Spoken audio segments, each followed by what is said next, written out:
ये मेरे सारे स्टूडेंट्स कहाँ चले गए हैं?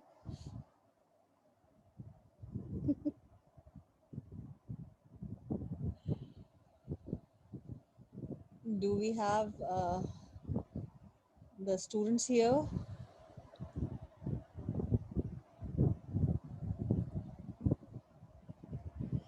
चलें अभी 5 मिनट और देख लेते हैं.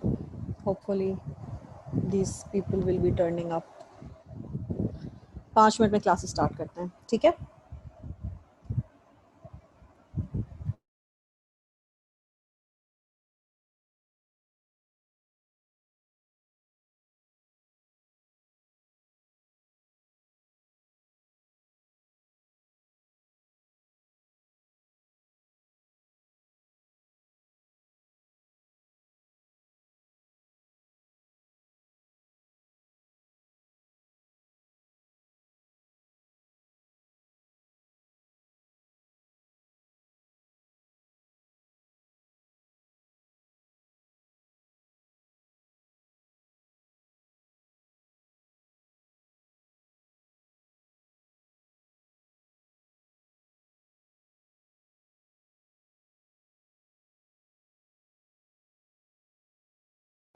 जी अब्दुल राफ़े, मेरी इत्तफ़ाक़ ऐसा है कि मेरी ऑनलाइन क्लासेस भी हो रही हैं और मेरी फ़िज़िकल क्लासेस भी हो रही हैं.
Sohail Mahmood, I have no idea about it. ये सारे क्वेश्चंस यहाँ पर नहीं करने चाहिए आप लोगों को. आप लोग अपने अपने कैंपसेस से जो हैं वो कोऑर्डिनेट करें, बिकॉज हम तो खुद टीचर्स हैं, हम इंतज़ार करते हैं कि कब हमें मैनेजमेंट की तरफ से कोई नोटिफिकेशन आएगा. So how can I answer your question when I don't have the answer my self? ठीक है ना? तो this isn't making sense here.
हाँ जी बच्चों, सो स्टार्ट करते हैं आज की क्लास.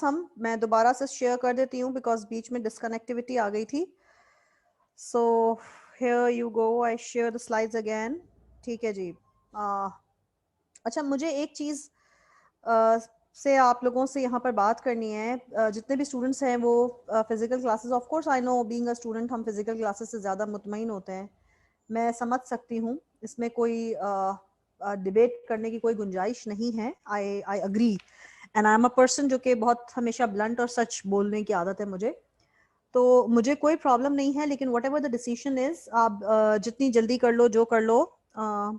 दूसरा ये कि ये जो पोर्टल रन हो रहा है, देखें मसला यहाँ पर सिर्फ और सिर्फ ये आ रहा है कि अभी जो गवर्नमेंट की अनसर्टेनिटीज हैं कोविड को लेकर के, we are yet not sure. हमने अल्हम्दुलिल्लाह माशाल्लाह, अल्लाह करे हमारी फिजिकल क्लासेस चलती रहें और सब कुछ नॉर्मल हो जाए, बट थोड़ा सा एक कंसर्न जो आईसीएमए वालों का है, और वो बहुत सही अपनी जगह है, कि व्हाट इफ अगर गवर्नमेंट हमें आज कोई ऐसा नोटिफिकेशन दे दे कि फिजिकल क्लासेस नहीं हो सकती हैं, तो हम किस तरह से अटेम्प्ट करेंगे आपका दिसंबर का एग्जाम या मार्च का एग्जाम। सो उस चीज के लिए we will be continuing with these online sessions, ठीक है ना। और यहाँ पर हमारी रेगुलरली क्लासेस होती रहेंगी, और जिन स्टूडेंट्स को समझ में आ रहा है, प्रॉब्लम नहीं हो रही है, they can always continue with the online sessions. आपके साथ सबसे अच्छी बात यह है कि लास्ट मोमेंट तक आपके पास ये रिकॉर्डेड लेक्चर्स अवेलेबल हैं। चैप्टर खोलें, रिकॉर्डिंग सुने। आज मैं आईसीएमए में थी और मैं खुद अपनी रिकॉर्डिंग मुझे सर ने सुनाई, और बिल्कुल आवाज का भी कोई प्रॉब्लम नहीं है, कोई इशू नहीं हो रहा था। सो this is something, you know, it's a very good facility if you look at from the students point of view. ठीक है, बाकी आप लोगों की अपनी मर्जी है, मुझे इससे कोई मैं जैसे मैंने आपको कहा है कि जाहिर सी बात है फिजिकल क्लासेस का कोई नेमो बदल नहीं है, but this is in that bad. Sohail Mahmood, I hope आपको आंसर मिल गया है। अच्छा जी, अब स्टार्ट कर रहे हैं हम planning. What is planning? Planning का मतलब क्या होता है? अपने ऑब्जेक्टिव्स, अपने गोल को सेट करना, ठीक है। यहां पर हम बात कर रहे हैं ऑर्गेनाइजेशन की प्लानिंग की, ठीक है ना। अब ऑर्गेनाइजेशन कैसे प्लान करती है, कैसे जो है वो अपने गोल्स को सेट करेगी। अच्छा प्लीज मुझे यहाँ पर कोई स्टूडेंट ये बता दे कि मुझे एग्जैक्टली याद नहीं है, मैंने प्लानिंग का मेरे ख्याल से चैप्टर स्टार्ट करवाया था आप लोगों को।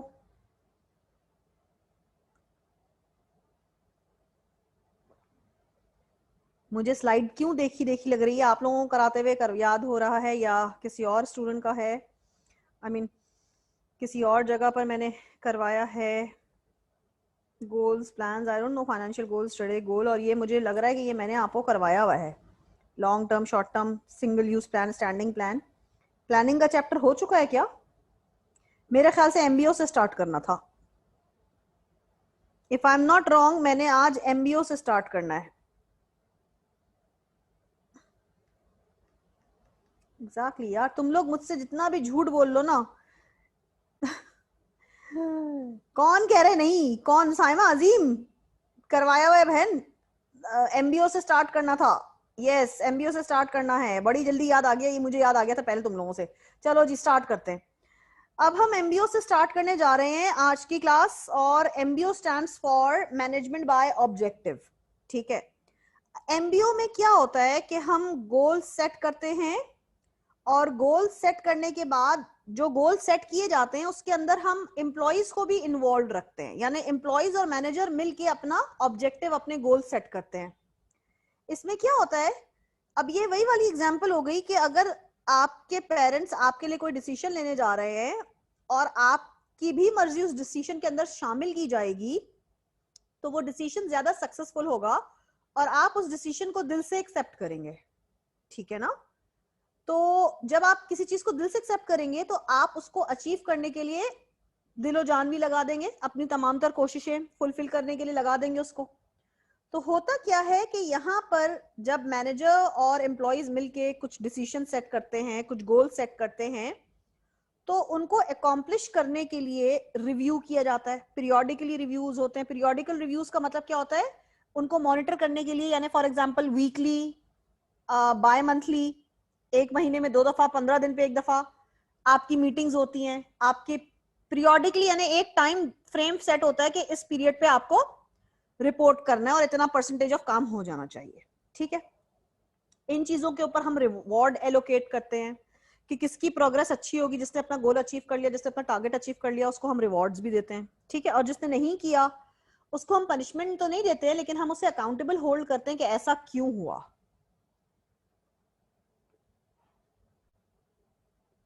फिर हम बात करते हैं की एलिमेंट्स ऑफ एमबीओ, यानी एमबीओ के मेन की एलिमेंट्स क्या हैं? सबसे पहले इसके अंदर जरूरी होती है स्पेसिफिकेशन। स्पेसिफिकेशन का मतलब क्या होता है?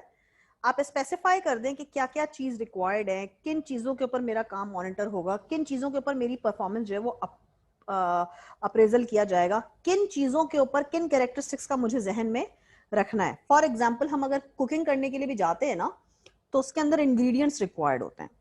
जब तक स्पेसिफिकली आपके पास वो इंग्रेडिएंट्स नहीं मौजूद होंगे, you won't be able to cook whatever you are actually aiming at. तो प्लानिंग भी क्या है? आप प्लान करते हैं कि यस मैंने ये करना है, लेकिन जब उस चीज को करने के लिए स्पेसिफिकली जो ट्रेड्स रिक्वायर्ड होते हैं ना, वो अगर आपके पास नहीं है, आपके पास फाइनेंसेस की शॉर्टेज है या कोई भी चीज लोगों की शॉर्टेज है, मटेरियल नहीं है, तो आप कैसे अचीव करेंगे अपना गोल? ठीक है, फिर हम बात करते हैं पार्टिसिपेटिव डिसीजन मेकिंग। पार्टिसिपेशन हमने पहले ही पॉइंट में कह लिया था कि किन लोगों की पार्टिसिपेशन होती है? एम्प्लॉयज की और मैनेजर्स की, दोनों की मिल के डिसीजन के अंदर सलाह मशवरा करने के बाद हम डिसीजन मेकिंग करते हैं।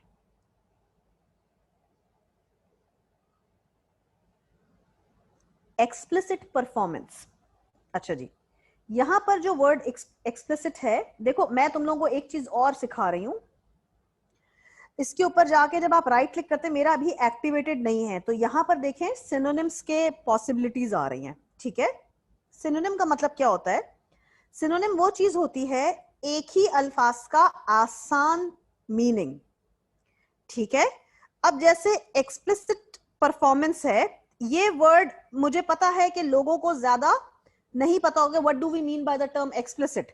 तो एक्सप्लिसिट का मतलब होता है, अगर मैं बोल दूं क्लियर, डिटेल्ड, ठीक है, क्लियर, डिटेल्ड, जहां पर शक व शुबहात की कोई गुंजाइश नहीं हो, वेल डिफाइंड, तो तुम लोगों को ज्यादा बेहतर समझ में आ जाता। ठीक है, तो आपने करना कुछ नहीं होता, आपको स्लाइड दे दी गई है, आप अपने लैपटॉप पे जाएं, यहां पर जाके राइट क्लिक करें, सिनोनिम्स का वर्ड देखें, आपके पास लिस्ट ऑफ सेम वर्ड्स आ जाएंगे कि एक्सप्लिसिट का मीनिंग क्या है। तो एक्सप्लिसिट का मतलब है क्लियर परफॉर्मेंस, यानी कि आपको बता दिया जाएगा कि हाँ भाई आपने ये चीजें परफॉर्म करनी है और इन क्राइटेरियाज के ऊपर आपकी इवैल्यूएशन होगी, तो गलती की तो गुंजाइश ही नहीं बचेगी।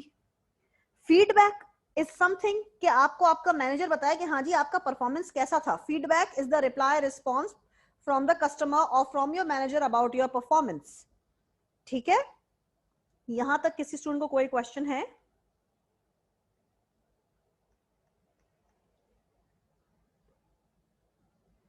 ओके,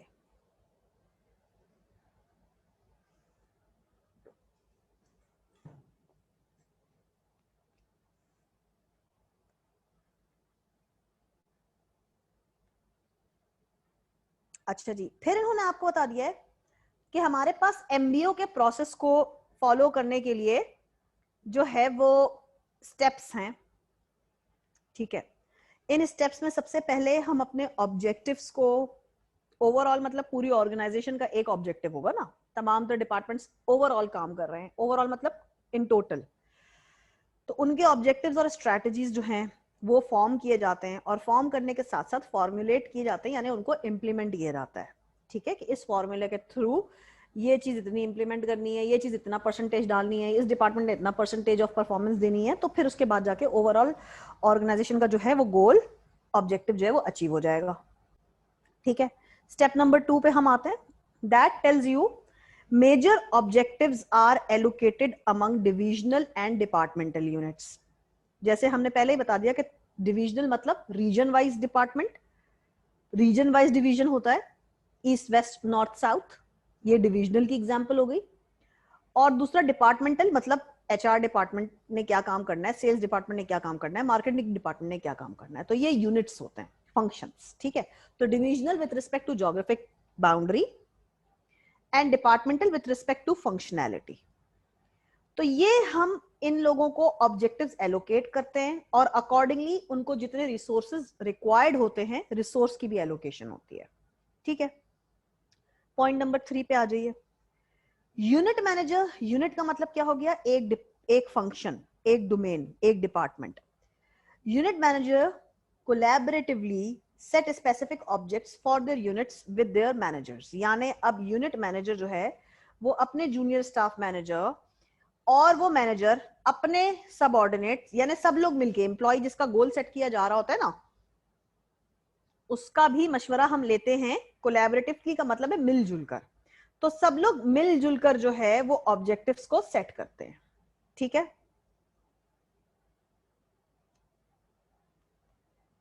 मोहसिन आपने कोई हैंड रेस किया है and I can not see your question anywhere.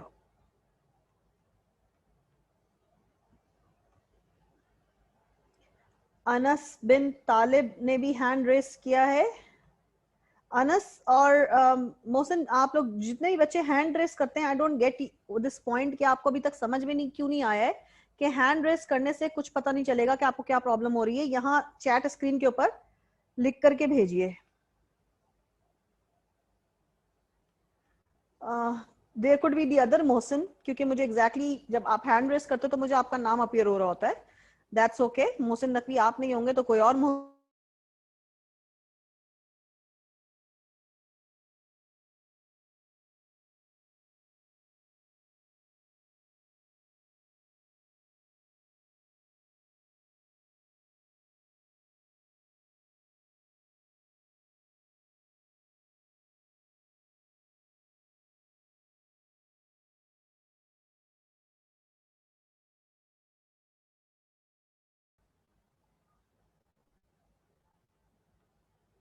Is there any problem going on?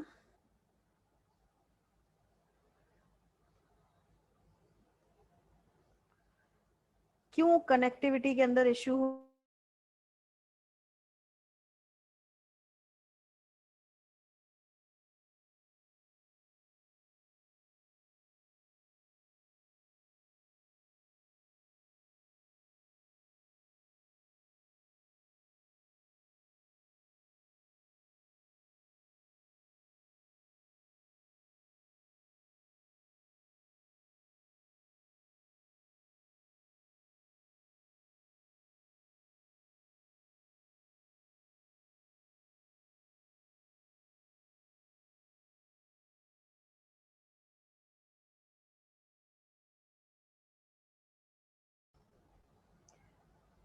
बच्चों आपको मेरी आवाज आ रही है?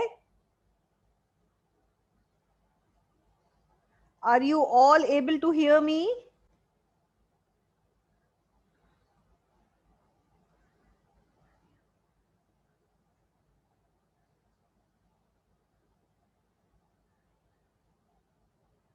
बेटा आवाज ही आनी है आपको, और तो कुछ आना भी नहीं है। मुझे समझ में नहीं आया ये। खैर एनीवेज चलें जी, वापस आते हैं, क्योंकि कुछ यहाँ पे कनेक्टिविटी का मुझे इश्यू लग रहा है, बार बार डिस्कनेक्ट होके कैसे एंटर हो रहा है आई डोंट नो। एनीवेज चलें जी, देखते हैं। नाउ जो गोल्स हैं डिपार्टमेंट के अंदर, जितनी भी टीम्स काम कर रही होती हैं, तो वो टीम्स मिलजुल कर जो है वो आपका डिसीजन लेने में अपना अपना रोल प्ले करती हैं, और वो अपने लिए खुद ही रोल सेट करती हैं कि हाँ जी ये काम मैं कर लूंगा या ये काम मैं कर लूंगी। अपनी स्किल्स को देखते हुए, अपनी कंफर्टेबिलिटी को देखते हुए, जब लोग जो हैं डिपार्टमेंट मेंबर्स जो हैं वो अपने एक्शन प्लान्स को सेट करते हैं, तो जाहिर सी बात है वो एक्शन प्लान ज्यादा बेहतर तरीके से अचीव हो सकते हैं, रादर देन कि उनको इम्पोज कर दिया जाए, उनको बता दिया जाए कि आपने ये करना है। करने में तो आपसे मर्जी नहीं पूछी गई ना। जहां पर आपसे मर्जी पूछी गई है, जहां पर आपकी मर्जी अपनी खुद की शामिल है, तो जाहिर सी बात है सोचे कि परफॉर्मेंस के अंदर कितनी ज्यादा इंप्रूवमेंट आ जाती होगी। ठीक है, इसके बाद हम बात करते हैं एक्शन प्लान सेट हो गए हैं। अब उनको डिफाइन कर दिया गया है कि हाँ जी ये ऑब्जेक्टिव्स जो हैं ये अचीव करने हैं।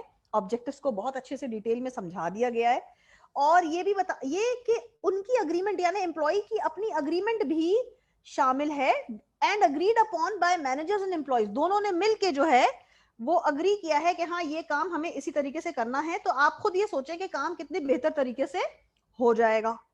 ठीक है, इसके बाद हम बात करते हैं एक्शन प्लान, जो कि हमने अभी मतलब अभी सारे हमने सिर्फ प्लानिंग की है। प्लानिंग मतलब अभी सिर्फ ऑब्जेक्टिव सेट किए, सब कुछ कर लिया है। ठीक है, तो अब हम क्या कर रहे हैं, फाइनल इंप्लीमेंटेशन की तरफ जा रहे हैं। इंप्लीमेंटेशन करने के बाद ही तो हम रिव्यू करेंगे ना कि हाँ जी परफॉर्मेंस जितनी हम सोच रहे थे उस हिसाब से अचीव हो गई है, या परफॉर्मेंस के अंदर कोई लैकिंग है, तो भाई लैकिंग है तो क्यों है। ठीक है, तो अब हम इसे पीरियोडिकली रिव्यू करेंगे। ठीक है, और फिर हम फीडबैक देंगे। फीडबैक देने से क्या होगा कि अगर कहीं पे कोई इंप्रूवमेंट की गुंजाइश होगी तो हम उस इंप्रूवमेंट के लिए काम करेंगे, और अगर इंप्रूवमेंट की गुंजाइश नहीं होगी तो जैसे काम चल रहा है, that is going in the perfect way. Successful achievement of objective is reinforced by performance based rewards. और जो लोगों की performance up to the mark होगी, जिन्होंने अपने टारगेट्स को अचीव किया होगा, जो लोग सक्सेसफुल होंगे अपनी अचीवमेंट के ऊपर, उनको अकॉर्डिंगली रिवॉर्ड दे दिया जाएगा. ठीक है. Reward could be both monetary and non monetary. Non monetary, आपको कोई गिफ्ट दे दिया जाए, आपको कोई शाबाशी दे दी जाए, कोई सर्टिफिकेट दिया जाए. मॉनेटरी मतलब आपको कोई इंक्रीमेंट, कोई कैश प्राइज दिया जाए. ठीक है. यहां तक किसी भी स्टूडेंट को कोई भी क्वेश्चन है तो please throw it on the chat screen.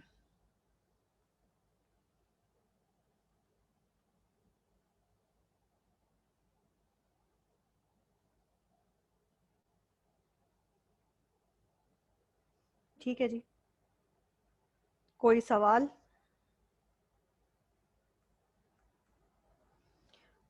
Point 5 के अंदर क्या है? एक्शन प्लान बनाना. एक्शन प्लान का मतलब होता है कि अब हमें ये सीरीज, ये सीक्वेंस ऑफ प्लान करने होंगे. स्टेप 1 ये होगा, स्टेप 2 ये होगा, कि अब हमें इनके ऊपर एक्शंस लेना है.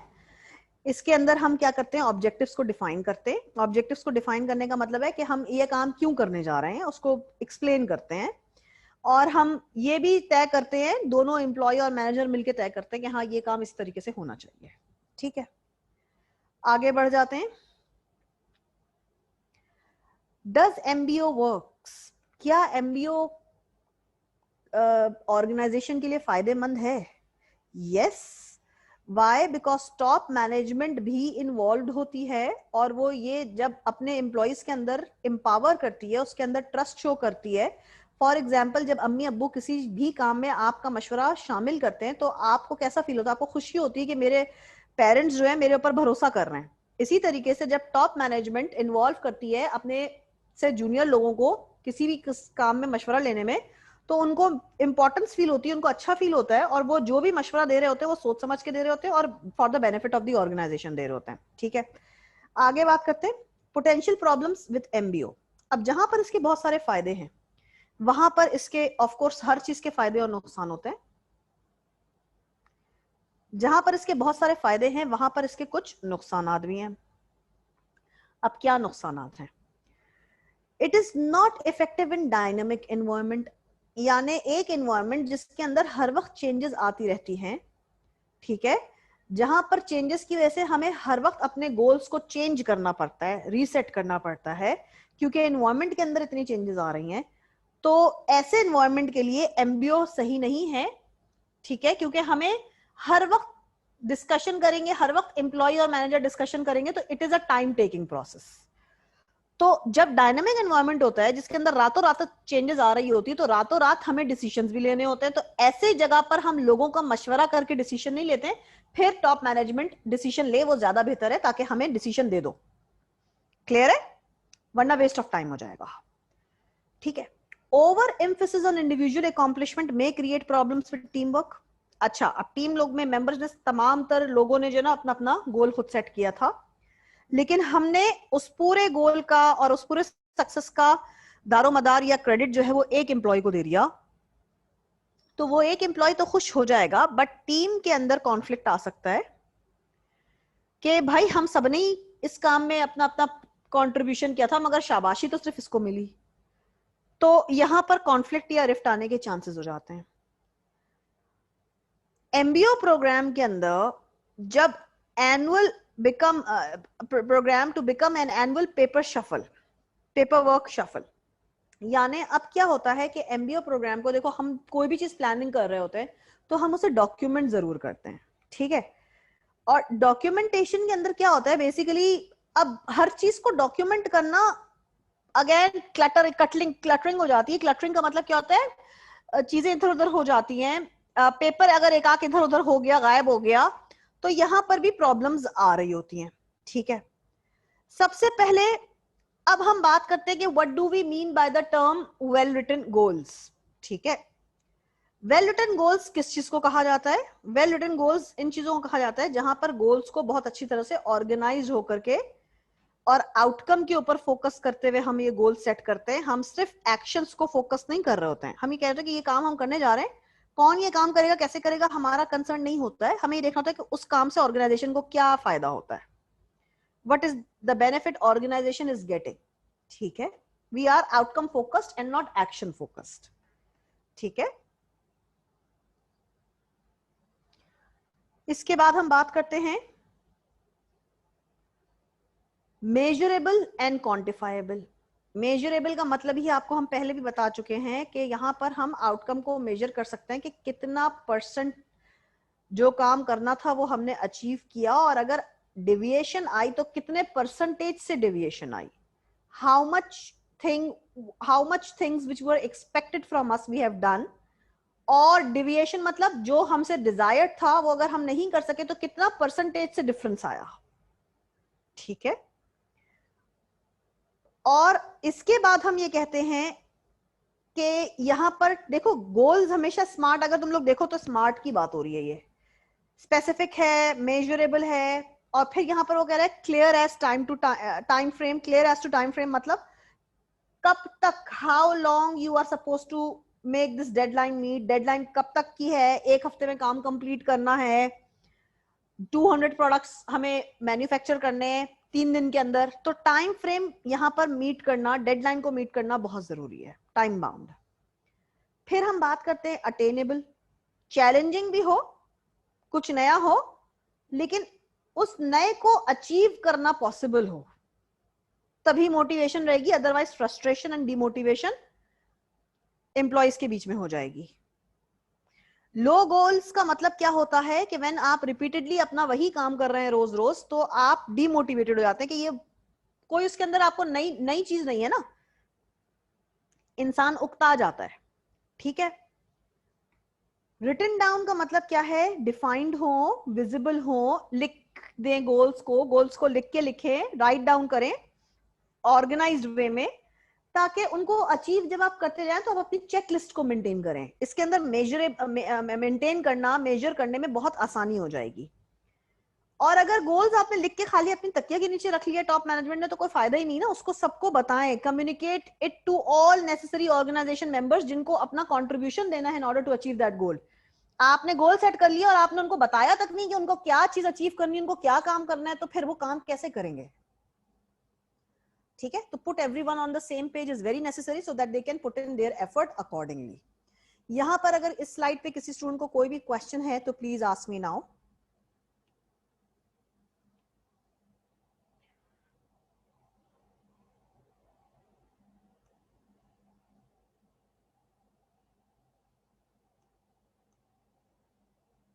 नॉन मॉनेटरी रिवॉर्ड का मतलब होता है जहां पर पैसे का रिवॉर्ड ना हो, प्राइज हो, सर्टिफिकेट हो।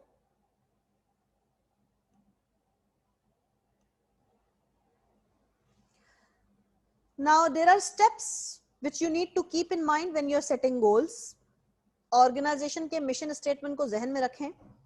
आपके गोल्स के अंदर ऑर्गेनाइजेशन का मिशन फुलफिल होना चाहिए। Mission is the purpose of the organisation for its existence.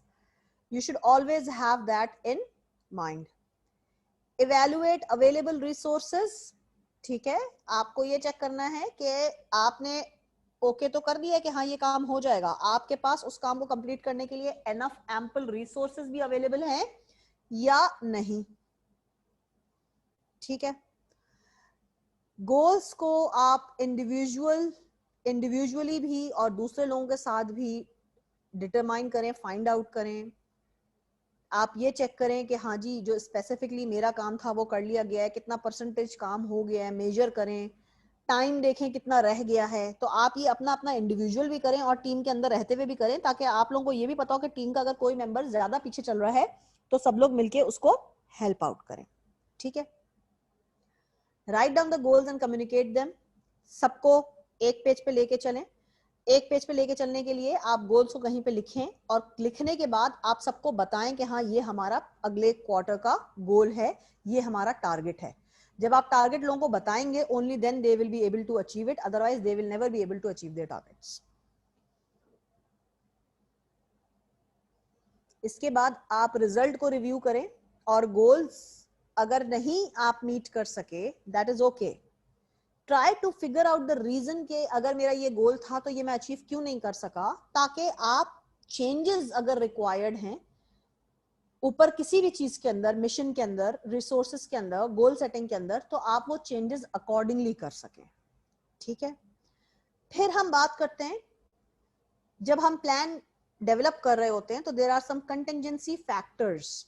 Contingency factors क्या होते हैं? These are the if and then, अगर ऐसा हो गया तो हम ये कर लेंगे, और अगर ऐसा हो गया तो हम उस वक्त plan A, plan B, alternates के बारे में बात हो रही होती है।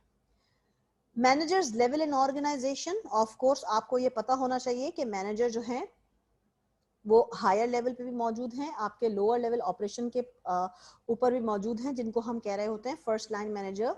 First line manager are the mid managers, जो कि ऑपरेशनल लोग फर्स्ट लाइन मैनेजर या सुपरवाइजर को इन्फॉर्म कर रहे होते हैं। ठीक है, फिर हम बात करते हैं डिग्री ऑफ एनवायरमेंटल अनसर्टेनिटी। ठीक है, यानी कितना परसेंटेज एनवायरमेंटल अनसर्टेनिटी आई थी। जैसे फॉर एग्जांपल आज ही मेरी किसी से बात हो रही थी और हम यही बात करते कि एनवायरमेंट के अंदर अभी भी जैसे हम बात कर रहे हैं कि क्लासेस इंशाल्लाह हमने, आईसीएमए ने, इंस्टीट्यूशन ने, गवर्नमेंट ने, हर किसी ने अपने हिसाब से इसको सक्सेसफुल बनाने के लिए काम करना शुरू कर दिया है, बट फिर भी हमें प्लान बी का यानी ये ऑनलाइन क्लासेस का बंदोबस्त रखना है, क्योंकि we can not afford to postpone your exams further. Exams अपने इंशाल्लाह अपने टाइम पे होंगे, क्लासेस फिजिकल हो या ना हो, स्टूडेंट्स की तैयारी हमें मेक श्योर करना, ये हमारी जिम्मेदारी है कि हम उनको तैयार रखें एग्जाम से। और ये एनवायरनमेंट के अंदर अनसर्टेनिटी है बिकॉज ऑफ दैट कोविड। ठीक है ना, uncertainty means we are not sure about anything. तो एनवायरनमेंट कितना स्टेबल है, कितना फ्लक्चुएशन है, प्लान्स कितने स्पेसिफिक हैं, कितने जेनेरिक हैं, डायनेमिक एनवायरनमेंट है, चेंजिंग एनवायरनमेंट है, इसके अंदर स्पेसिफिक होना भी बहुत जरूरी है, लेकिन फ्लेक्सिबिलिटी भी कभी कभी रिक्वायर्ड होती है। फ्लेक्सिबिलिटी का मतलब है कि ये तय नहीं है कि हम ऐसे ही करेंगे। देखिए हम सब आपको अपनी फ्लेक्सिबिलिटी दिखा रहे हैं कि हम ऑनलाइन क्लासेस भी कर रहे हैं और हमने फिजिकल क्लासेस भी स्टार्ट कर दी हैं। ठीक है, so we are having, we are being flexible. Even हम स्टूडेंट्स को ये बोल रहे हैं कि अगर कोई टॉपिक आपको समझ में नहीं आया है क्लास के अंदर तो उसके अंदर हाइप क्रिएट करने की जरूरत नहीं है। You can have access to our portal, you can have access to our online recorded lectures. ठीक है, अब हम बात करते हैं कमिटमेंट की। कमिटमेंट कॉन्सेप्ट, करंट प्लान से फ्यूचर के अंदर हम क्या क्या कमिटमेंट्स को फुलफिल कर सकते हैं। कमिटमेंट हमेशा हम करते हैं यानी किसी चीज के ऊपर रजामंदी करना, और रजा नॉट ओनली रजामंदी करना but you need to meet your commitment. Commitment हमेशा जो है वो आप तब फुलफिल कर सकते हैं जब आप जो है वो we actually mean it at times. Committed का मतलब होता है उर्दू के अंदर पुरअज़म होना। ठीक है, सौंपना, किसी को कोई जिम्मेदारी देना। ठीक है, ऑब्लिगेटेड हो जाना। सो आप क्या है कि अगर आपने अपनी कमिटमेंट फुलफिल नहीं की तो you will have no value, you won't, your words won't have worth.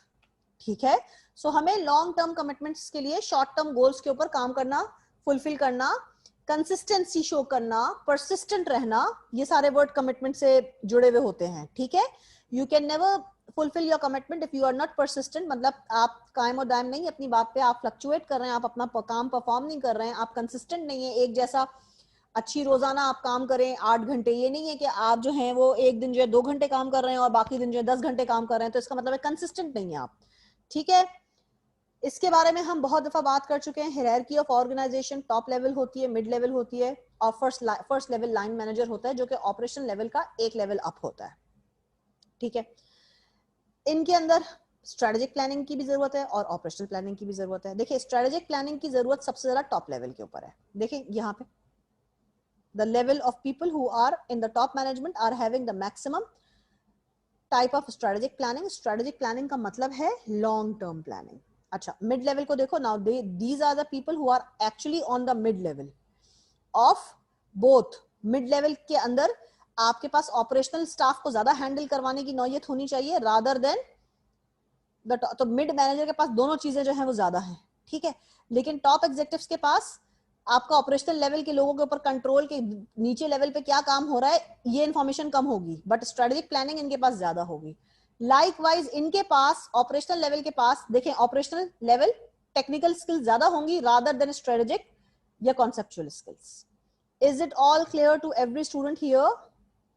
सबको क्लियर है ये?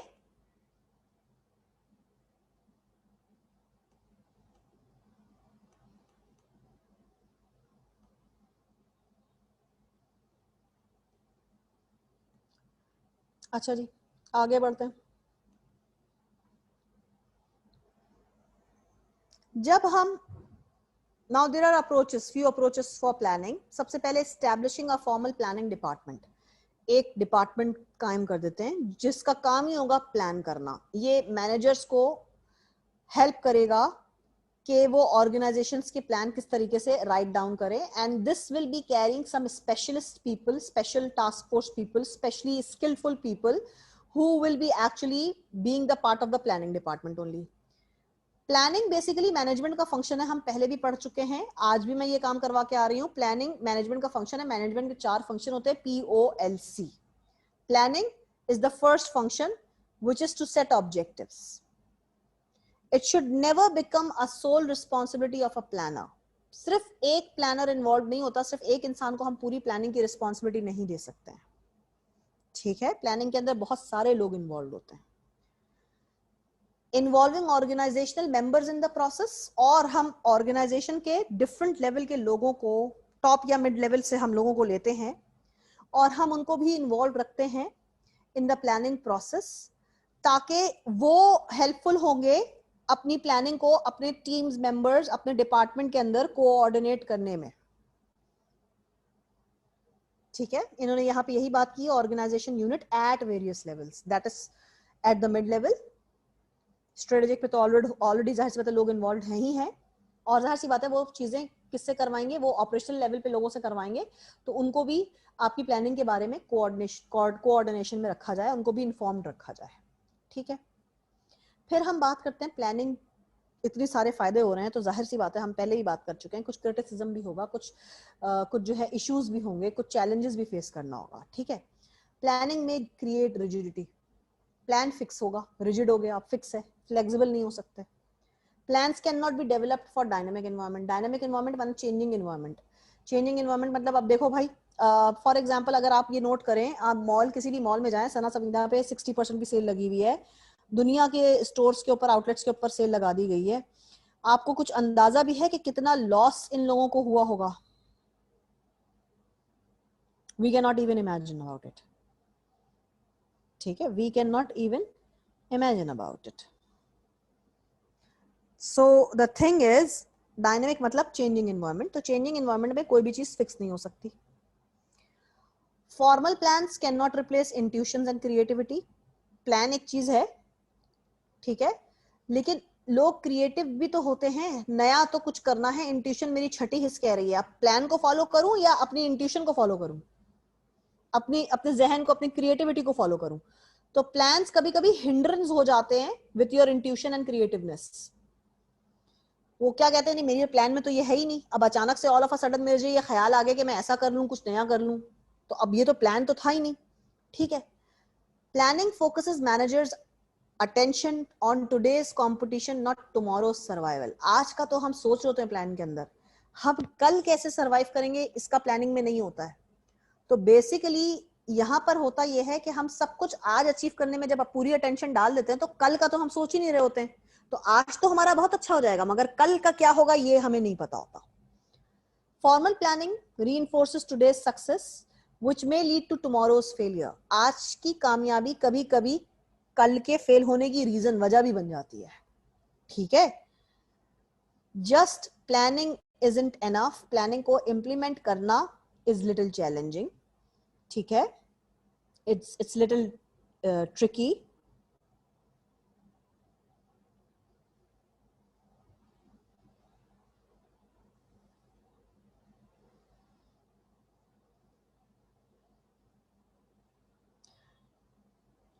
तो प्लानिंग स्ट्रांग हो अच्छी बात है, लेकिन अगर इम्प्लीमेंटेशन आपकी वीक है तो स्ट्रांग से स्ट्रांग प्लानिंग भी फेल हो जाती है, ठीक है।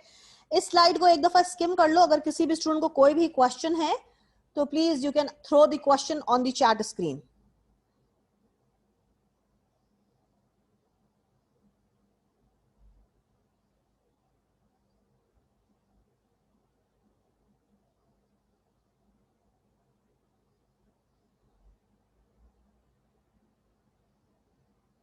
Any question?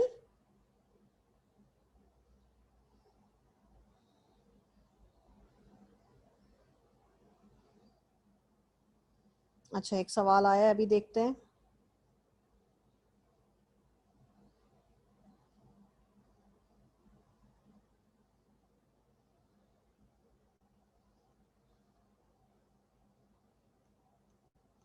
Intuition, six sense, छठी हिस्स। बेटा गूगल किया करें। अच्छा, डायनेमिक इन्वायरमेंट के अंदर इफेक्टिव प्लानिंग जो है वो किस तरह से की जाती है? हमें फ्लेक्सिबिलिटी दिखानी होती है। डायनेमिक का मतलब होता है चेंजिंग। चेंजिंग को हम स्पेसिफिक तो रहेंगे, मगर हमें स्पेसिफिक होने के साथ साथ फ्लेक्सिबल भी होना पड़ता है। स्पेसिफिक का मतलब है ये चीज हमारा, ये टारगेट है, फोकस फिक्स्ड है। अब उस फिक्स चीज को अचीव करने के लिए हमारे पास तीन चार तरीके हो सकते हैं। तो हम मेथोडोलॉजीज के अंदर जो है वो फ्लेक्सिबिलिटी दिखा सकते हैं, प्रोसीजर्स के अंदर हम फ्लेक्सिबिलिटी दिखा सकते हैं।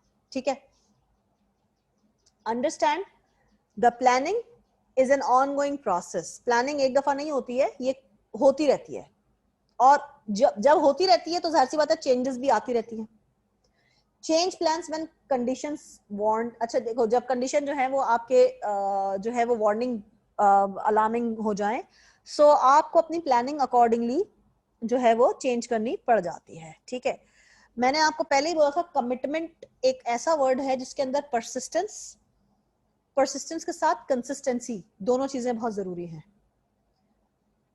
ठीक है, क्योंकि इवेंचुअली आप एक दिन, फॉर एग्जांपल आप कोई भी काम करते हैं, for example a smoker wants to quit smoking, तो वो एक दिन स्मोकिंग छोड़ेगा और अगले दिन से वो स्मोकिंग दोबारा स्टार्ट कर दे, तो इसका मतलब है कि वो परसिस्टेंट ही नहीं था, वो कंसिस्टेंट ही नहीं था अपने गोल को अचीव करने में।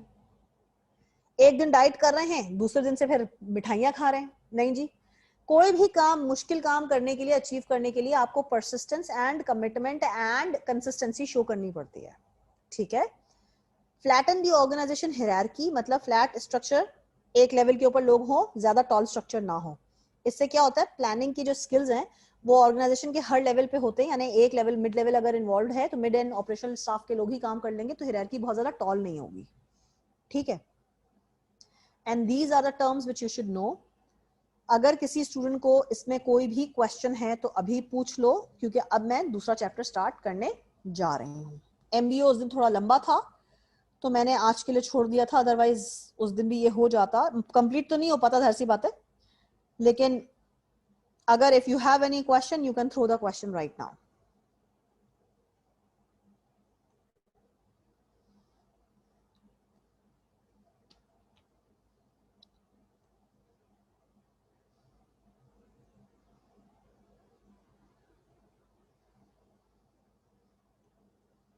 मीन्स एंड चेन आज के लेक्चर का नहीं था, ये पिछली क्लास में हो चुका है अजवर, जिसके अंदर हायरार्की इन्वॉल्व होती है।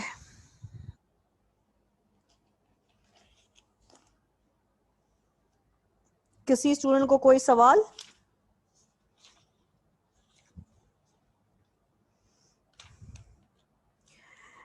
इसके अंदर आपका इंटीग्रेटेड नेटवर्क होता है गोल्स का, जिसको अचीव करना होता है। हर लेवल के ऊपर आपके गोल्स सेट होते हैं और उनको अचीव करना जरूरी होता है। I am reading the definition, you can listen here. An integrated network of goals in which the accomplishment of goals at one level serves as the means of achieving the goal or ends at the next level। यानी हर level के अंदर अपना अपना task achieve होगा तो ही integration के अंदर goal achieve हो सकेगा। एक लेवल की परफॉर्मेंस अच्छी और दूसरा लेवल जो है वो सो रहा है और वो अपना परफॉर्मेंस नहीं दे रहा है, तो गोल फेल हो जाएगा। ठीक है, तो हायरार्की, अक्रॉस द हायरार्की यानी टॉप मैनेजर को लेकर के नीचे ऑपरेशनल स्टाफ तक लोगों को काम करना होता है, अपना अपना इनपुट देना होता है in order to achieve the single गोल।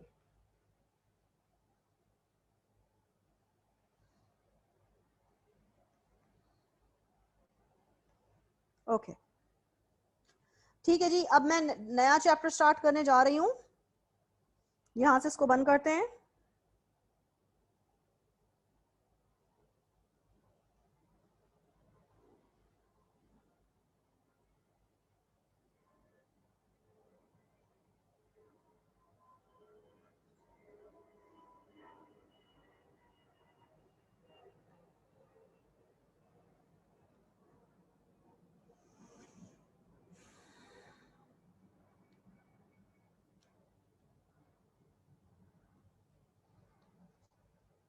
और अब जो हम नया चैप्टर स्टार्ट करने जा रहे हैं इसका नाम है स्ट्रेटेजिक मैनेजमेंट। ठीक है, अच्छा जी, स्ट्रेटेजिक मैनेजमेंट आपको नाम से ही पता चल रहा है, स्ट्रेटेजिक का मतलब ही होता है लॉन्ग टर्म।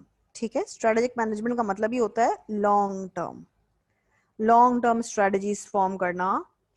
मैनेजर्स जो हैं वो डेवलप करते हैं ऑर्गेनाइजेशन की स्ट्रेटजीज फॉर लॉन्ग टर्म। ठीक है,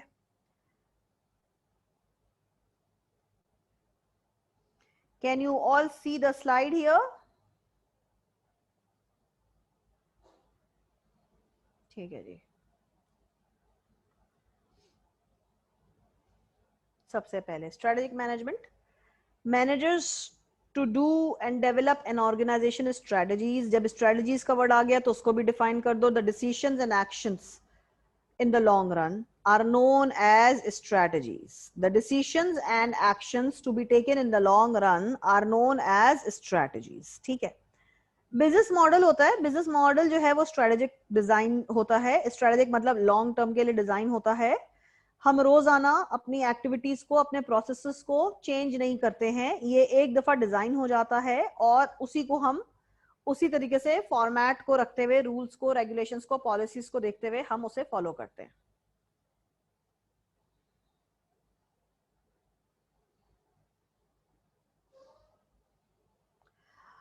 Sohail Mahmood, how many times I need to tell you that I might be having a different edition and you might be having a different edition?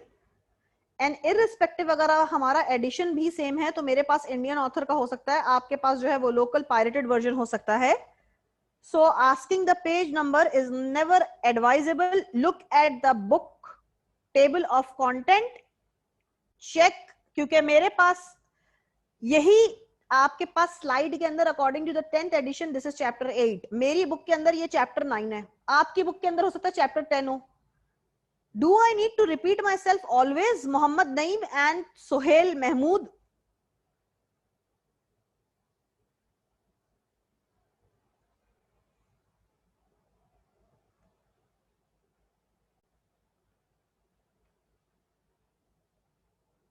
हद है आप लोगों की बचपने की।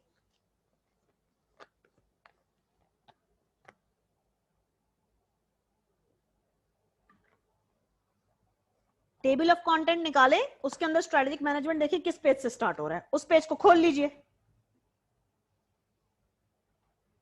अच्छा जी, अब हम बात करते हैं स्ट्रेटजीज के अंदर बिजनेस मॉडल इन्वॉल्व होते हैं। बिजनेस मॉडल के अंदर हम वर्क की एक्टिविटीज, वर्क का प्रोसेस, ये सारी चीजें डिफाइंड होती हैं, बनी हुई होती हैं, डिजाइंड होती हैं। इनके अंदर चेंजेस बहुत कम आती हैं, और आती भी तो लॉन्ग 3 साल बाद, 5 साल बाद, रोज रोज कोई चेंजेस नहीं आ रही होती हैं। ठीक है, इन दोनों चीजों का फोकस जो है वो दो चीजों के ऊपर होता है। सबसे पहले whether customer will value what the company is providing, क्या मेरा कस्टमर मेरे जो भी प्रोडक्ट या सर्विस मैं उस कस्टमर को प्रोवाइड कर रही हूं वो उससे खुश है, मुतमईन है, क्या वो ये समझ रहा है कि उसे जो चीज दी जा रही है उसकी कोई वर्थ है। ठीक है, अगर वो वर्दी नहीं समझेगा, वो वैल्यू नहीं करेगा, तो उसका मतलब है हमारे प्रोडक्ट के अंदर कोई कमी है, हमारी सर्विस के अंदर कोई कमी है, तो हमें अपने प्रोडक्ट को या सर्विस को इंप्रूव करने की जरूरत होगी। Whether the company can make any money doing that, मैं कोई नई चीज बनाने जा रही हूं तो क्या मेरी कंपनी को प्रॉफिट भी होगा अगर मैं ये इस बिजनेस के अंदर एंटर होती हूं तो। ठीक है, why is strategic management important? Strategic management इतना इंपॉर्टेंट है क्यों? क्योंकि strategic management will add value and it helps organisation achieve higher performance level. Higher performance level, क्योंकि अगर एक प्लान, मैंने एक प्रोसेस 3 साल के लिए बना दिया है तो 3 साल में लोग स्किलफुल हो जाते हैं, उनकी परफॉर्मेंसेस बेटर हो जाती हैं, तो with the passage of time उनकी परफॉर्मेंस बढ़ती रहती है। ठीक है, it requires that manager examine and adapt the business environment changes environment के अंदर आती रहेंगी, और मैनेजर्स को एडेप्टेबिलिटी, अपने आप को according to the change in the environment adjust करना पड़ता है, चेंजेस अपनानी पड़ती हैं। ठीक है, it coordinates diverse organizational units, helping them focus on organisational goals. Organisation के गोल्स होते हैं। अब अगर हमारी ऑर्गेनाइजेशन बहुत डाइवर्स है, डाइवर्स का मतलब है बहुत डिफरेंट किस्म के लोग उसके अंदर काम कर रहे हैं, तो हमें अपने गोल्स को तमाम तर ऑर्गेनाइजेशन के अंदर इररिस्पेक्टिव ऑफ डाइवर्सिफिकेशन हमें सब लोगों को वो गोल्स बताने चाहिए, कोऑर्डिनेट करना चाहिए, ठीक है, ताकि पूरी ऑर्गेनाइजेशन को जब पता होगा तो ऑर्गेनाइजेशन का हर इंडिविजुअल, हर यूनिट उसके अंदर कंट्रीब्यूट कर सकेगा, ठीक है। अब आप यहां पर देखिए स्ट्रेटेजिक मैनेजमेंट का प्रोसेस है। सबसे पहले आइडेंटिफाई करें कि ऑर्गेनाइजेशन का जो करंट मिशन है या गोल है या स्ट्रेटजीज हैं वो हम इनपुट करेंगे। इनपुट करके स्वॉट एनालिसिस करेंगे। स्वॉट का मतलब क्या हो जाता है? स्ट्रेंथ, वीकनेस, अपॉर्चुनिटी, थ्रेट, ठीक है। दो जो हैं वो एक्सटर्नल हैं और दो जो हैं वो इंटरनल हैं। इंटरनल मेरी स्ट्रेंथ और मेरी वीकनेस। मेरी ऑर्गेनाइजेशन का स्ट्रेंथ सबसे लकी प्रोडक्ट ये है और मेरी ऑर्गेनाइजेशन की वीकनेस सबसे जो ड्रॉबैक और फ्लॉ फुल प्रोडक्ट है वो ये है। हर इंसान, इंडिविजुअल, ऑर्गेनाइजेशन को छोड़ो, अपनी बात करो, आपकी स्ट्रेंथ और वीकनेस आपके इंटरनल अपने कंट्रोल में है। आपकी वीकनेस हो सकती है आपको गुस्सा बहुत जल्दी आता है, ये आपकी वीकनेस हो सकती है। आपका स्ट्रेंथ हो सकता है आप बहुत ज्यादा ऑनेस्ट हैं या हार्ड वर्किंग है, ये आपकी स्ट्रेंथ हो सकती है। And these all traits are in your own hands, in your own control. तो इंटरनल एनालिसिस के अंदर you need to make sure that किसी भी ऑर्गेनाइजेशन की जो स्ट्रेंथ है और किसी भी ऑर्गेनाइजेशन की कोई वीकनेस है तो वो इंटरनल तरीके से मैनेजेबल है, इसीलिए हम कहते हैं इंटरनल एनालिसिस।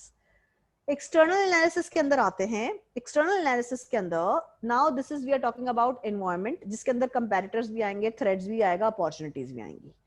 अपॉर्चुनिटी का मतलब मैं किसी नई कंट्री के अंदर जा रही हूँ, नए रीजन में जा रही हूँ, ठीक है, तो वो मेरे लिए अपॉर्चुनिटी भी हो सकती है और वो मेरे लिए थ्रेट भी हो सकता है। मुझे नुकसान भी हो सकता है, उससे मुझे फायदा भी हो सकता है। ये मेरे कंट्रोल में नहीं है। This is in the external environment, it depends. फिर हमें स्ट्रेटजीज को फॉर्मुलेट करना होता है। नॉट ओनली फॉर्मुलेट करना होता है, फिर इंप्लीमेंट करना होता है। इंप्लीमेंट करने के बाद आपने इवेल्युएट करना होता है, ठीक है। अब ये गो थ्रू करते हैं। किसी स्टूडेंट को यहां तक अगर कोई सवाल है तो मुझसे पूछ लो, मगर लॉजिकल क्वेश्चन हो तो प्लीज करना।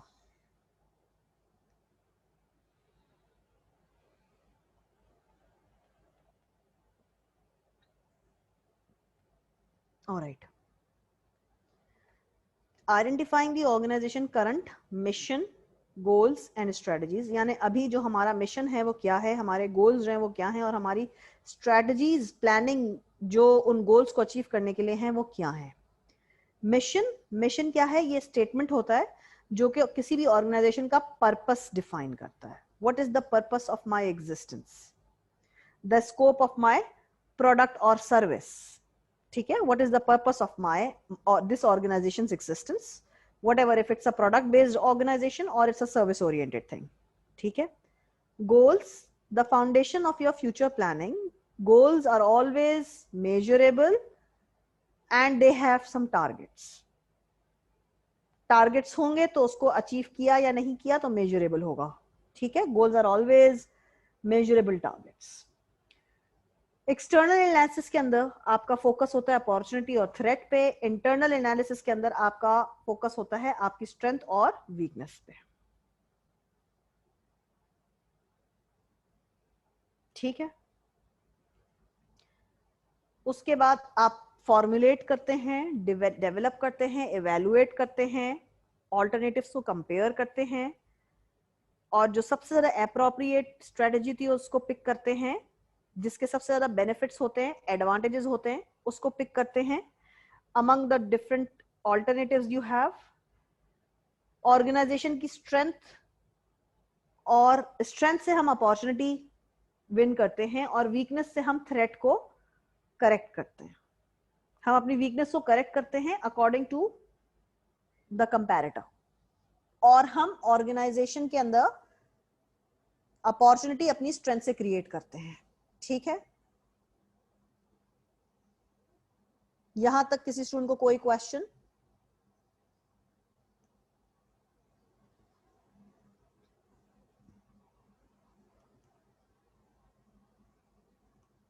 Is there any question? Any one of you having any question? ठीक है जी, आगे बढ़ते हैं. अब हम इम्प्लीमेंटेशन फेज में आ गए हैं. इम्प्लीमेंटेशन का मतलब अब हम जो हमने प्लानिंग लिखत पढ़त की थी, अब उसको पेपर बुक से आगे करके दिखाने पे आ गए हैं. ठीक है, अब करना है हमें, स्ट्रक्चर को मैच करना है. ठीक है, सबसे पहले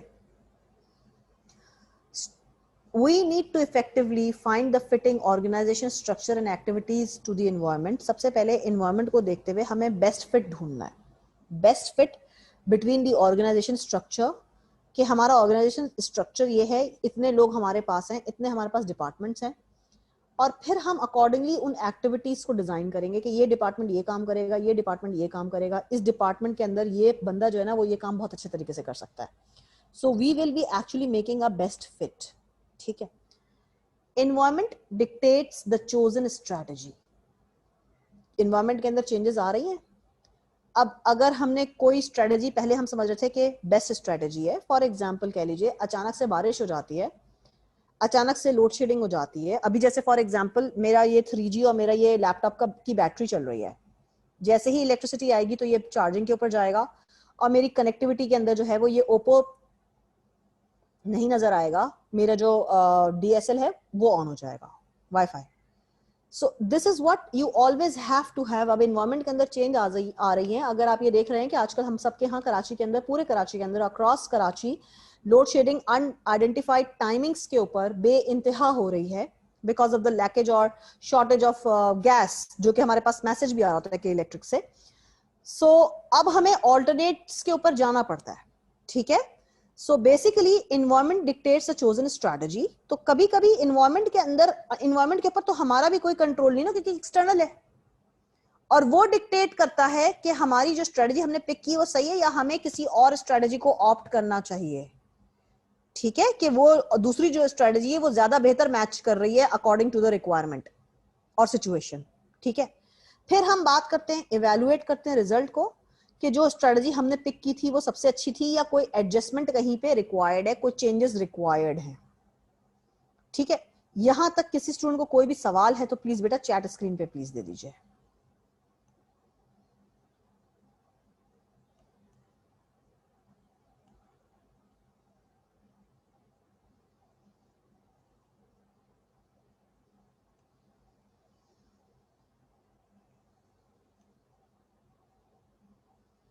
अब अगर हम बात करते हैं तो आप ये देखें कि ये जो बेसिकली बात हो रही है, एक मल्टीनेशनल कॉरपोरेशन की बात हो रही है, मल्टी बिजनेस कॉरपोरेशन की बात हो रही है, जिसके अंदर हम स्ट्रेटेजिक के ऊपर बात कर रहे थे, स्ट्रेटेजिक बिजनेस यूनिट. आप PNG और यूनिलीवर जो है वो स्ट्रेटेजिकली काम कर रहे होते हैं, यानी उनके SBUs होते हैं, स्ट्रेटेजिक बिजनेस यूनिट्स होते हैं. ठीक है. SBU 1 फॉर एग्जांपल देखें आप. PNG अभी मैं आपको एक एग्जांपल देने जा रही हूँ, उसको एज एन एग्जांपल ले लीजिए. फॉर एग्जांपल ये समझ लेते हैं कि जो है कोई भी 3 शैम्पू ले लेते हैं, और वो 3 शैम्पूज जो हैं वो बेसिकली समझ लो, चलो PNG या यूनिलीवर इन दोनों में से किसी एक कंपनी के हैं. ठीक है. हेड एंड शोल्डर ले लो, सनसिल्क ले लो, और तीसरा कौन सा शैम्पू तुम लोग ज्यादा यूज कर रहे हो, पैंटीन ले लो. ठीक है. इन 3 को एज्यूम कर लो, मैं भी एजम्पशन पे जा रही हूँ, हेड एंड शोल्डर, पैंटीन और सनसिल्क. ये 3 शैम्पू को मैंने ले लिया कि या तो ये PNG समझ लो या तुम इसको यूनिलीवर समझ लो. ठीक है, कोई मसला नहीं है, अभी हम एग्जाम्पल बना रहे हैं. तो ये SBU 1, SBU 2, SBU 3 होगा. अच्छा, यहाँ पर कभी भी आप शैम्पू के ऐड में देखा करें कि अगर ये 3 शैम्पू जो हैं वो ये नहीं बता रहे थे कि ये यूनिलीवर का या ये PNG का है, वो कहीं छोटा सा कहीं ऐड में लिखा हुआ होता है. ये इनका जो ब्रांड है ना, जो ये प्रोडक्ट है, itself has become a brand. These itself have become a brand. ठीक है. Lux itself is a brand. It does not anymore require the PNG or Unilever brand name. ठीक है. तो ये SBU है. SBU के अंदर डिफरेंट फंक्शन हो सकता है. फॉर एग्जाम्पल SBU 1 के अंदर जो है ये, अब थोड़ा सा यहाँ पे एक मिस्टेक, जो कि मुझे नहीं, मिस्टेक नहीं है, ठीक है, बिल्कुल सही है. इसको अगर मैं थोड़ा सा बड़ा करूं, if you all are able to see it here, कि ये SBU 2 से लाइन निकल रही है, और ये SBU2 के अंदर ये सारे डिपार्टमेंट्स हैं, ये सारे फंक्शंस हैं। तो इसका मतलब ये कि SBU1 के भी यही सारे फंक्शंस हो सकते हैं, या इससे ज्यादा हो सकते हैं, या इससे डिफरेंट हो सकते हैं। SBU3 के अंदर भी यही फंक्शन हो सकते हैं, इससे ज्यादा हो सकते हैं, इससे कम हो सकते हैं। That is the difference between, and that is where we call MNC, that is multi business corporation। यानी एक से ज्यादा बिजनेसेस के अंदर आपके पास एक किस्म का साबुन नहीं है, आपके पास एक किस्म का शैम्पू नहीं है। ये FMCG, fast moving consumer goods जितने भी हैं वो इस कैटेगरी के अंदर आते हैं कि एक ही ब्रांड के अंदर उनके पास 4 किस्म के साबुन बिक रहे हैं, एक ही शैम्पू की कंपनी है वो 10 किस्म के शैम्पूज बना रही है। तो वो SBU सिस्टम के ऊपर काम कर रहे होते हैं, यानी उनका अपना अपना यूनिट होता है, और उस यूनिट के अंदर फॉर एग्जाम्पल ये लक्स, समझ लो कि ये SBU2 जो है वो लक्स है, और ये सारे जो डिपार्टमेंट्स हैं ये लक्स के लिए काम कर रहे हैं। Is it clear to every student? यहां पर सबको क्लियर है ये बात? Is it clear to every student here? सबको क्लियर है ये बात?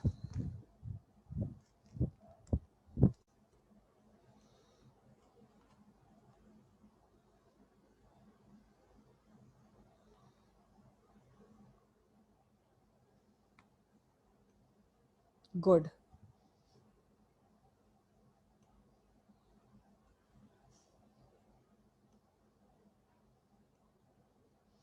ठीक है जी, अब हम बात करते हैं कॉर्पोरेट स्ट्रेटजीज के बारे में, जहां पर टॉप मैनेजमेंट भी इन्वॉल्व होती है, and they are the people who are actually taking decisions and are involved in the planning of the SBUs, that is strategic business units। ठीक है, इनके अंदर हम ये बात करते हैं कि टाइप्स ऑफ कॉर्पोरेट स्ट्रेटजीज क्या होती हैं। कॉर्पोरेट स्ट्रेटजी का मतलब क्या होता है? Corporate is from the top management. तो ओवरऑल जो प्लानिंग होती है that actually is involving the top management, and that is for the whole business unit, that is SBU। ठीक है, टाइप्स ऑफ कॉर्पोरेट स्ट्रेटजीज के बारे में हम बात करते हैं। इसके अंदर आपकी 3 चीजें जो होती हैं वो बहुत ज्यादा जरूरी होती हैं: growth, stability and renewal. Growth, stability and renewal. Growth का मतलब है कि क्या मुझे अपने प्रोडक्ट को चेंज करना चाहिए या मुझे अपनी मार्केट को चेंज करना चाहिए। मैं पहले भी ये रिपीट कर चुकी हूँ, ग्रोथ 2 ही तरीके से होती है, either you change the product, you bring in some changes in the product, or you change the market. There is no third way how you can grow।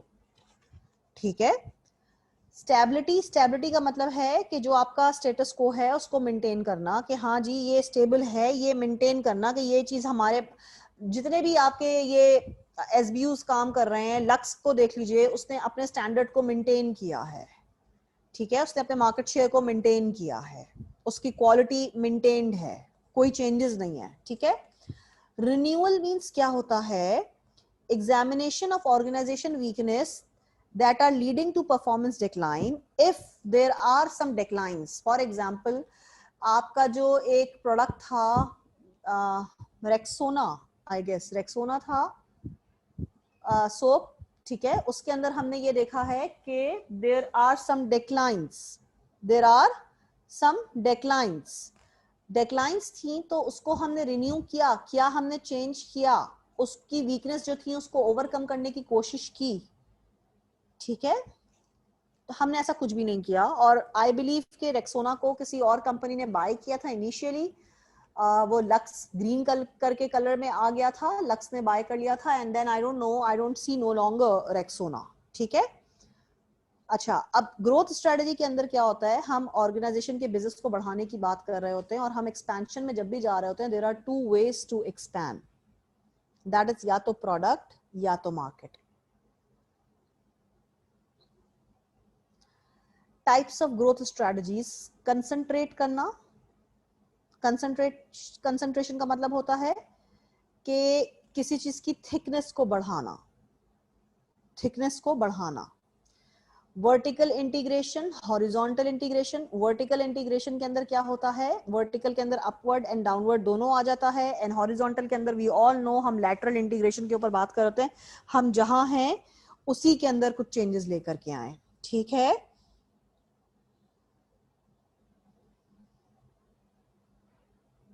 I am giving you the exact definitions of these terminologies। Please इन चीजों को जरा सा note down कर लो। ठीक है, इन चीजों को please जरा सा नोट डाउन कीजिएगा। वर्टिकल इंटीग्रेशन, हॉरिजॉन्टल इंटीग्रेशन, ठीक है। और मैं एक चीज आपको बोलना चाहूंगी, कंपैरेटिव आपका एडवांटेज होगा, what is there in your product which the comparator is not offering.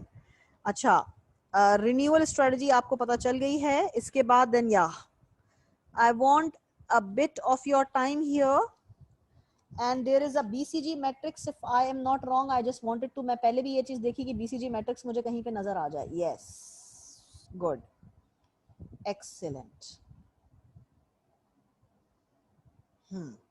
Concentration, देखो ये जो सारे वर्ड्स है ना यहाँ पे टाइप्स ऑफ ग्रोथ के अंदर, इसको हमने आगे एक्सप्लेन किया हुआ है, ठीक है।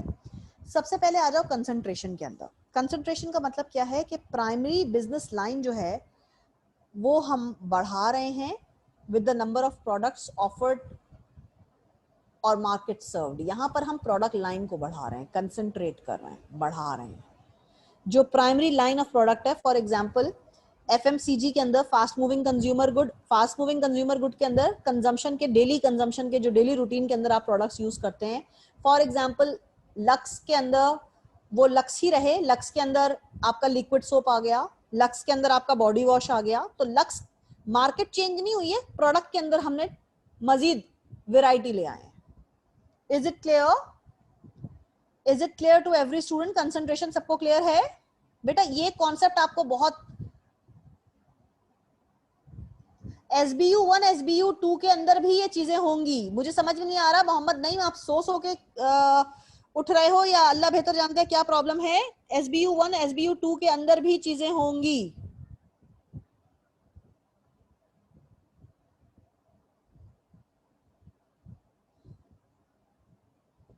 ठीक है।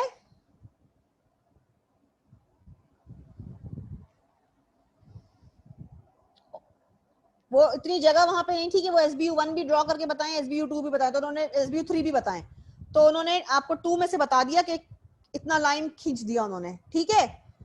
उफ अल्लाह, कहाँ सर मारूं मैं बच्चों अपना। वापस आते हैं।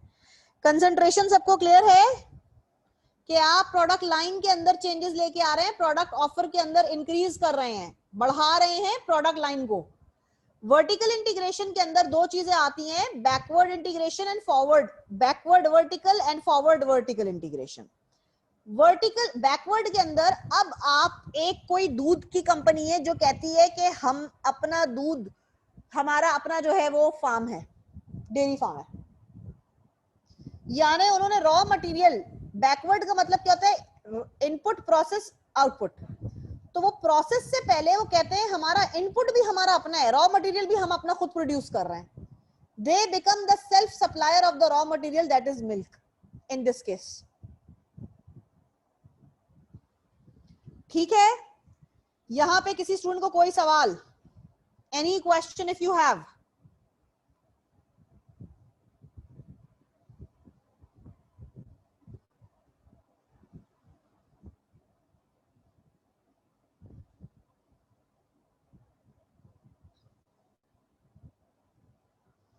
अब आ जाओ फॉरवर्ड वर्टिकल इंटीग्रेशन के अंदर। अब फॉरवर्ड इंटीग्रेशन यानी यहां पर अब आप फॉरवर्ड मतलब आगे चले जाओ, आउटपुट, तो आउटपुट को यानी डिस्ट्रीब्यूशन चैनल, अब आप रिटेलर तक अपना प्रोडक्ट खुद लेके जा रहे हो, आप सप्लायर, आपको किसी भी होलसेलर की या आपको किसी भी इंटरमीडिएटरी लाइन की जरूरत नहीं है। यहां पर आप एलिमिनेट कर रहे हो इंटरमीडिएटरी लाइन और डायरेक्ट कस्टमर को या रिटेलर को अपना प्रोडक्ट खुद पहुंचा रहे हो, डिस्ट्रीब्यूशन चैनल आपका अपना है। Is it clear?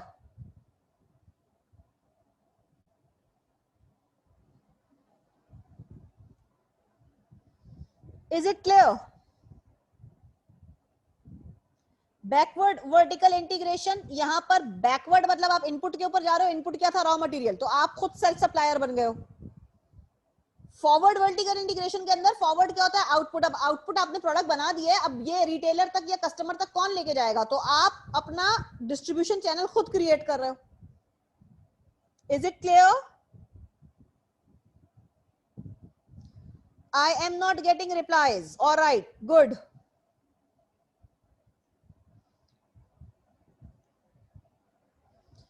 अब हॉरिजॉन्टल इंटीग्रेशन के अंदर क्या हो रहा है, यहां पर हम कंबाइन कर रहे हैं operations with an other comparator in the same industry to increase the comparative strength and lower competition among industry rivals. For example, इसकी मैं एग्जांपल देती हूं, कोलगेट एंड पेप्सोडेंट, ये दो टूथपेस्ट के ब्रांड्स हैं और इन दोनों ने मिल करके कोई प्रमोशन के अंदर प्रोडक्ट निकाल दी कि एक छोटा कोलगेट खरीदने पे या एक बड़ा पेप्सोडेंट खरीदने पे एक छोटा कोलगेट फ्री में मिलेगा। टू रिड्यूस द राइवलरी, दुश्मनी और कंपटीशन को रिड्यूस करने के लिए, कंपटीशन को बेसिकली रिड्यूस करने के लिए, दुश्मनी क्या होगी, राइवल्स को कंपटीशन के हिसाब से यहाँ पे बात हो रही है, ठीक है। तो कंपटीशन को रिड्यूस करने के लिए क्या हो रहा है, ये ऑपरेशंस को कंबाइन टुगेदर कर रहे हैं। आप अक्सर देखते हैं कि एवरीडे नेस्ले का प्रोडक्ट है, अचानक से टक का एक छोटा सा आपको बिस्किट का टिकी पैक मिल रहा होता है विद दैट, या आपको टपाल की कोई चाय मिल रही होती है, आपको टी बैग्स मिल रहे होते हैं। So what is that, that is combining operations, ठीक है, that is horizontal integration. Is it clear? सब बच्चों को ये क्लियर है बेटा? ये बहुत इंपॉर्टेंट मार्केटिंग और मैनेजमेंट के पॉइंट्स हैं। These are very, very much important things.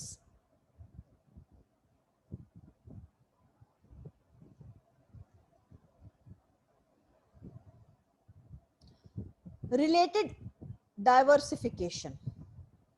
Expanding by combining with firms in different but related industries that are strategic fit. एक ही इंडस्ट्री के अंदर रहते हुए, रिलेटेड रेलेवेंट इंडस्ट्री के अंदर रहते हुए जब आप कंबाइन करते हैं, सोनी एरिक्सन दोनों मोबाइल बनाते थे, सोनी अलग भी मिलता है, एरिक्सन भी अलग मिलता है, और दोनों ने मिलके भी एक मोबाइल निकाल दिया। कोई कंफ्यूजन? कोई कंफ्यूजन?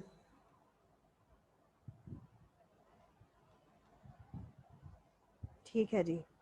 अब आ जाओ अनरिलेटेड डाइवर्सिफिकेशन। अनरिलेटेड डाइवर्सिफिकेशन के अंदर क्या हो रहा है, अब ये दोनों इंडस्ट्रीज डिफरेंट है। थोड़ी देर पहले मैंने बोला था नेस्ले का दूध था और टक वालों का बिस्किट था, अनरिलेटेड, वो अनरिलेटेड की एग्जांपल दी थी मैंने, ठीक है।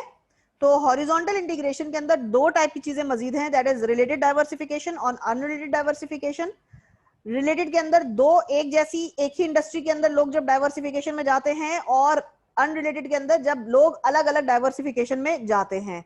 हॉरिजॉन्टल इंटीग्रेटेड के अंदर जब आप अपने ऑपरेशंस को कंबाइन करते हैं कंपैरेटर के ऑर्गेनाइजेशन से, इररिस्पेक्टिव ऑफ बीइंग रिलेटेड और अनरिलेटेड, ठीक है। यहां तक सबको क्लियर है कॉन्सेप्ट?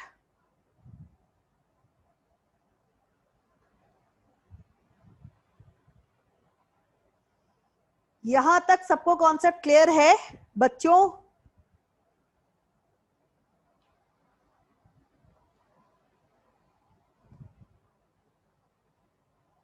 कोई क्वेश्चन किसी स्टूडेंट को है?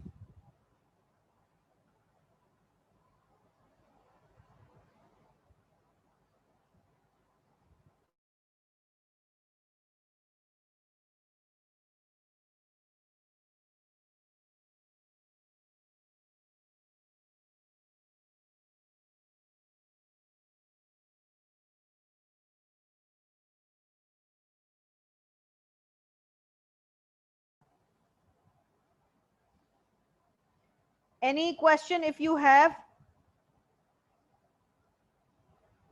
किसी स्टूडेंट को कोई क्वेश्चन है? Are you all able to hear me?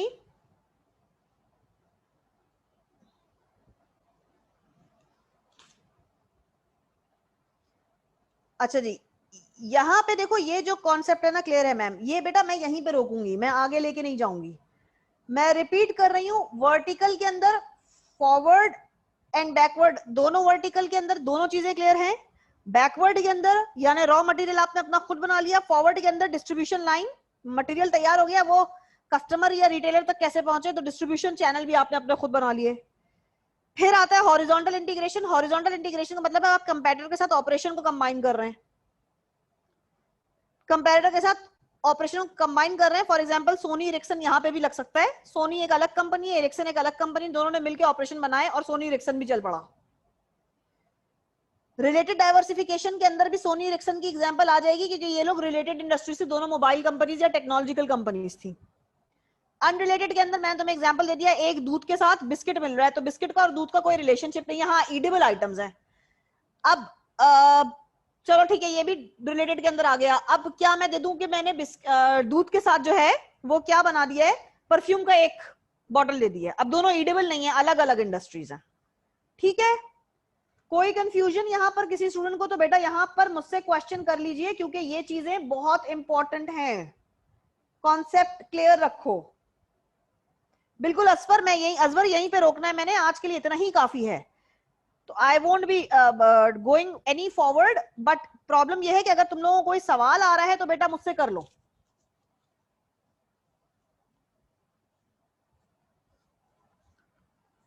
If there is any question you are having, please ask me now.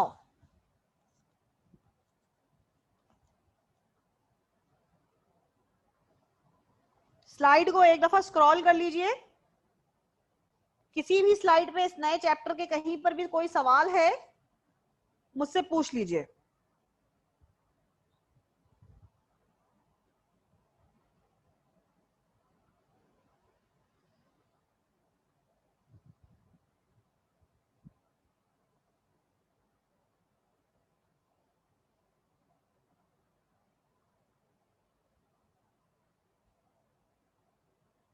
Any question? ठीक है जी, क्लास यहीं खत्म करते हैं।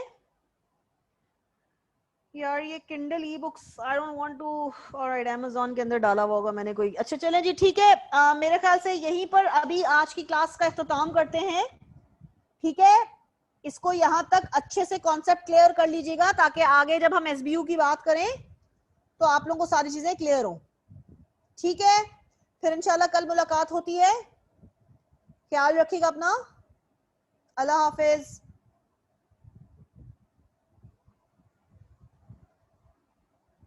अच्छा अनरिलेटेड का बता दूं, अनरिलेटेड का मतलब है एक जैसे प्रोडक्ट नहीं है, एक खाने की चीज है तो दूसरी कोई और चीज है, इंडस्ट्रीज डिफरेंट है। उजैर,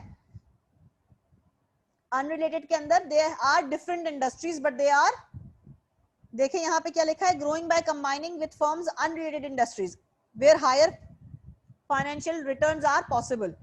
दोनों प्रोडक्ट मिलके अपने प्रॉफिटेबिलिटी के ऊपर काम कर रहे हैं, बट वो अलग अलग इंडस्ट्री के हैं। एक मोबाइल फोन की इंडस्ट्री जो है वो बिस्किट प्रमोट कर दे या साबुन प्रमोट कर दे, तो मोबाइल फोन एक डिफरेंट इंडस्ट्री है, और साबुन, शैम्पू या बिस्किट जो है वो एक अलग इंडस्ट्री है, ठीक है।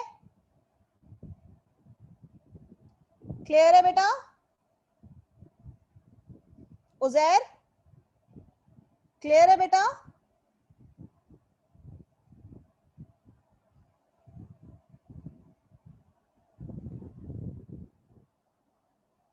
Uzair, is the example clear to you?